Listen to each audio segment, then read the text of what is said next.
Today, I'll show you a quick and simple way to use ChatGPT to firstly scrape thousands of reviews from the likes of Capterra and Software Advice of either your own business or a competitor, helping you to identify what customers specifically like about your product and maybe what they don't.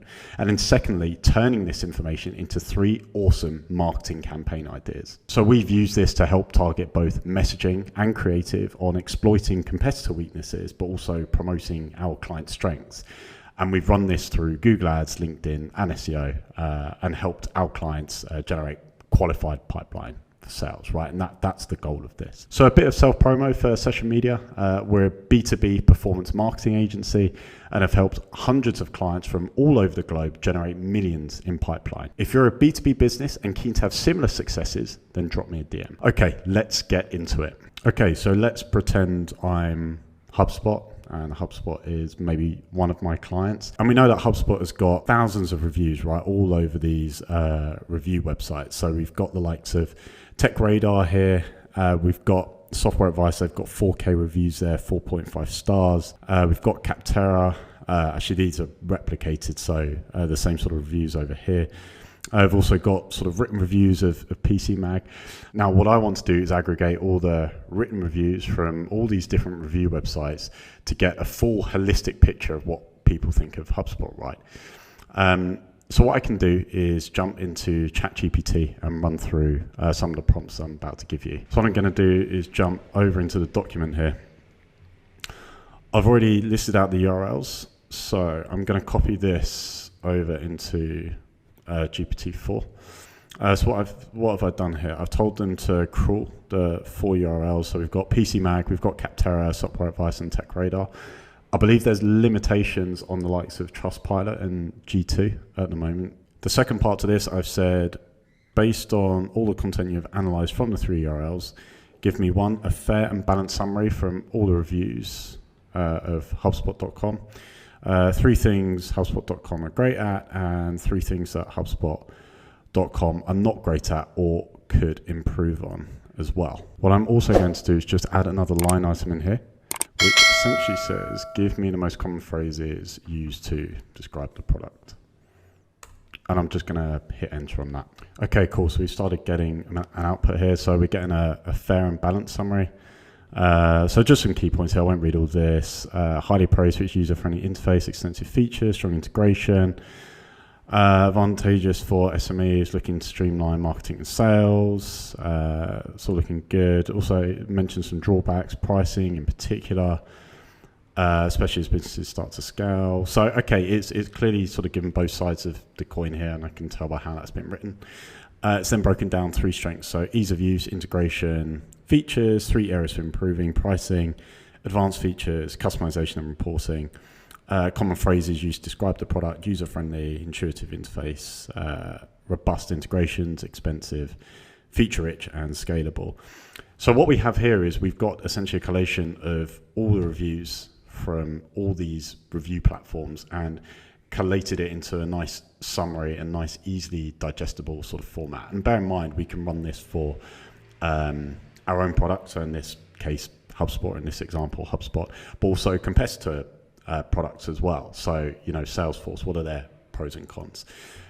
The art is sort of in the next bit of this, right? So what we want to do is essentially take all this information and ask GPT to spit out 3 sort of marketing campaigns based on both our strengths and our weaknesses. So the next prompt I'm now going to add in is give me 3 examples of creative and messaging concepts we could use on LinkedIn. So again, you could use Google Ads, you could have sort of website copy, you could probably even do this across Instagram and Facebook, for example, addressing strengths and weaknesses. And then I sort of add a few caveats in here, so I'm sure they speak to the target audience, sure it doesn't sound like AI, keep the tone short and punchy, and hit OK.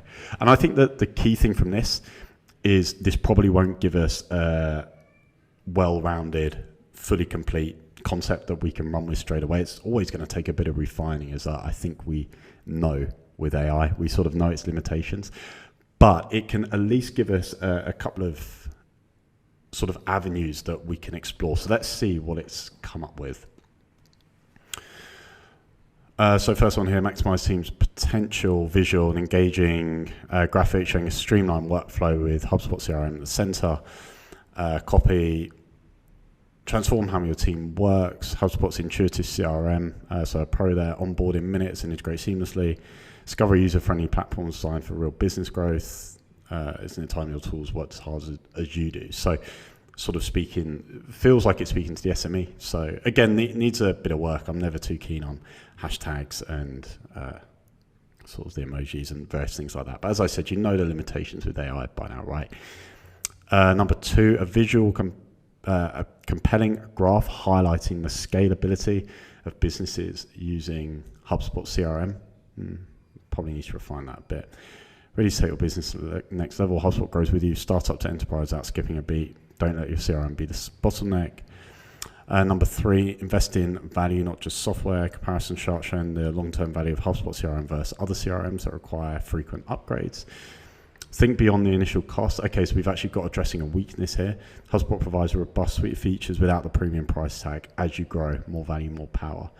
So again, like these would need a lot of refining, but you can see how it's kind of tied in the pros of the software and taking into account who those pros are for as well. So in this case, the SME. It's made a good effort to talk about the pros, especially to sort of a target audience being the SME. It's also worked to try and address some of the weaknesses up front, such as the cost, but then leverage that with sort of a benefit in the value of it out the other side. So not a finished concept by any means, but I think these are 3 really good sort of avenues to at least kickstart it. And I recommend running this across your own product, across competitor products.